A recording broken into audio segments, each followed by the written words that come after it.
The debate and the battles over the federal health care law titled the Affordable Care Act, but often referred to as Obamacare, have been a constant since it was enacted 8 years ago. But this weekend, a new round was fired in the battle that threatens the very future of the law itself. A federal judge in Texas ruled Friday night that the entire law is unconstitutional. And as Amna Nawaz explains, by doing so, the judge has triggered a flood of questions about what happens now. Judy, U.S. District Judge Reed O'Connor sided with Republicans from 20 states who brought suit against the ACA. The judge said that since Congress originally passed the law with the mandate to buy insurance, the law is unconstitutional without it. The decision will be appealed by other states and congressional Democrats. But it casts doubt on the future of the insurance markets that millions use. And the stakes go even higher. There are huge parts of the healthcare system, including Medicare, Medicaid, as well as payments to doctors, hospitals, and insurers that are all intricately woven into the healthcare law. Julie Rovner of Kaiser Health News, who joined us Friday night about the insurance markets just before this broke, is back with us now. Welcome back. Thanks for having me. So before we pack all the potential changes, let's just make clear what this means right now. Has anything changed immediately as a result of this ruling? No, nothing has changed immediately. The Trump administration put out a statement Friday night and another statement today that said, while this case makes its way through the courts, we will continue to enforce the law as it is written. The president, however, has made it clear that he agrees with this decision and he has believed that the law is unconstitutional. So I suppose there's room for them to change their minds, but at the moment, what the Department of Health and Human Services is saying is that everything goes as it has until some conclusion to this. Okay, so at the moment the law stands, but if the ruling is upheld, you've said that the potential impact is enormous. There could be enormous disruption. What did you mean by that? It is. Well, partly it's because this law is so much larger than just the parts that we talk about all the time, the insurance markets and the people who buy their own insurance and sometimes the Medicaid expansion. But this law made huge changes to the Medicare program, to how pretty much every provider under Medicare is paid.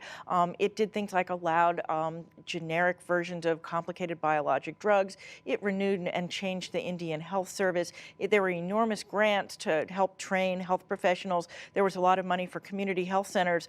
All of that would go away if the entire law was actually struck down. That is so embedded now into the healthcare system that it really would cause an enormous disruption, almost hard to overstate how much of a disruption it would be. And one of the more popular parts of the law, right, protection for people with pre-existing conditions, those would go away too? Those, not only would those go away, but there were previous protections for people with pre-existing conditions in employer-sponsored health plans that date back to 1996. And I actually discovered doing another story earlier this fall that those were written into the Affordable Care Act. So if the Affordable Care Act pre-existing condition protections for individuals went away, so would the ones for people in employment insurance. Something else we talk about a lot too, people under the age of 26 allowed to stay on their parents' insurance. I just want to be clear about this. That also would go away if the ruling is upheld. The requirement would go away.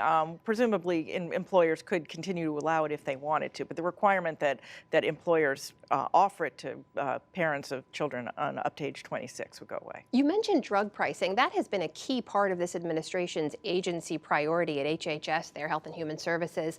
What would this ruling, if it's upheld, what would it do to their ability to try to lower some of those drug prices? Well, it would completely undercut a lot of what the administration is trying to do on drug prices, because most of the authority the administration is using is authority that Congress granted them in the Affordable Care Act. This is getting to be a refrain.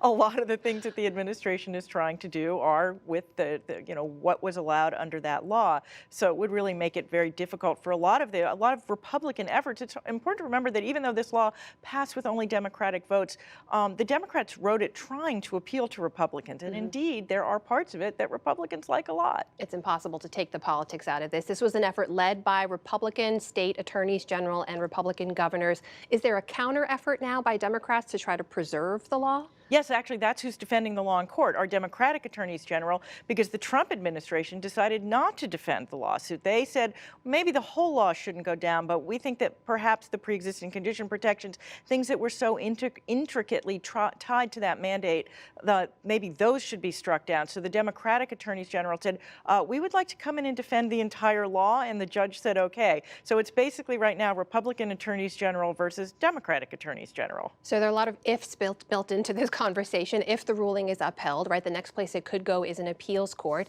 There's also the potential that it ends up before the Supreme Court. They've weighed in on the Affordable Care Act before. Do we know what would happen if it ends up before this court? We don't really know, but it's been to the Supreme Court twice, and it's been upheld twice.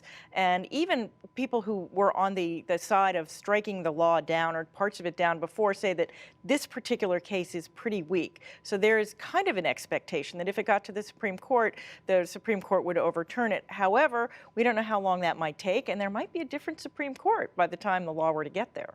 We have no idea what's ahead, but you'll be tracking it all for us. Julie Rovner, very, very good to see you again. Nice to be here.